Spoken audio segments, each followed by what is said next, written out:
கதைகள்லாம் ஒரு குட்டி கதை. ஒரு ஊரில் முரட்டுத்தனமா மூடேறின்னு ஒரு முனிவர் இருந்தார். எல்லா சுகானுபவத்தையும் அனுபவிச்ச அவரு இனி இதெல்லாம் வேணான்னு சொல்லிண்டு அவருக்கு ஒதுக்குப்புறமா வந்து உட்காந்து பல ஆண்டுகள்லமா தவம் பண்ணிட்டு இருந்தார். இந்த அமானுஷ்யம் நடந்தப்ப அவரை சுத்தி ஒரு புத்து வளர ஆரம்பிச்சிடுச்சு. சைடுலயே புதரும் நிறைய வளர ஆரம்பிச்சிடுச்சு. உள்ளுக்குள்ள முனிவரோட பாம்பு இருக்கிறனால வேற எந்த பாம்பு உள்ள சீண்டி கூட பாக்குறது இல்லை. இப்படியே போச்சு. ரொம்ப நாள் கழிச்சு ஒரு ராஜா வந்தான். புதர பார்த்தோன்னே கூட்டிட்டு வந்த பொண்ணை வச்சு உள்ளார கொதற ஆரம்பிச்சுட்டான்.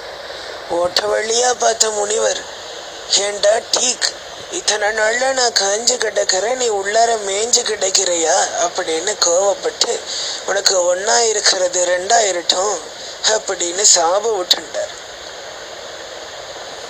திடீர்னு தன்னோட ஒரு திறனாக ரெட்ட திறனாக ஆனதை பார்த்து ராஜா அதிர்ந்து போயிட்டார்.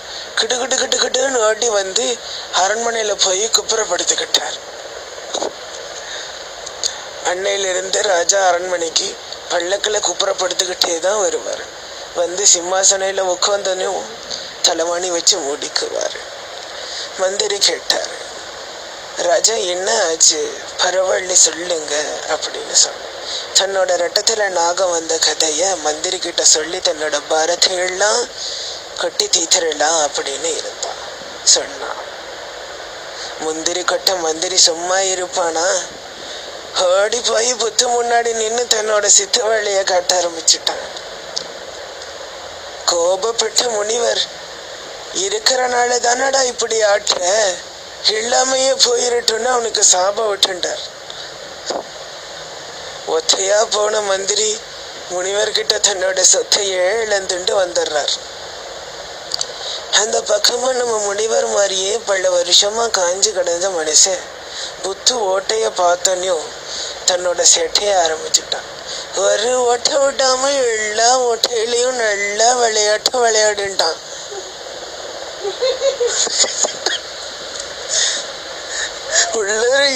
உள்ளர இருந்த முனிவர் மூச்சு விட முடியாத அளவுக்கு தன்னோட லிக்விட் எல்லா ஓட்டையிலையும் நிரப்பிட்டான்.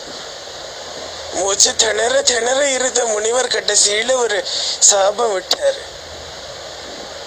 இவ்வளோ இருக்கையே, இது என்னோட எல்லா ஓட்டையும் அடிச்சு உனக்கு இருக்கிற அந்த ஒரு ஓட்டை அடைஞ்சிரும் அப்படின்னு சொல்லி அவனுக்கு கண்டமேனுக்கு லிக்விட் சுரக்க வச்சுட்டார். அதே ஃபோர்ஸில் 1, 2, 3 என்றக்குள்ள நீ ஓசோன் ஓட்டைக்கு போயிடுவ அப்படின்னாரு. ஓட்டைக்கு போய் தன்னோட வீட்டை திறந்தான். அந்த பக்தா ஓசோன் ஓட்டையவே அடைச்சிட்டு வந்துட்டான். பக்தா எல்லாருக்கும் வணக்கம்.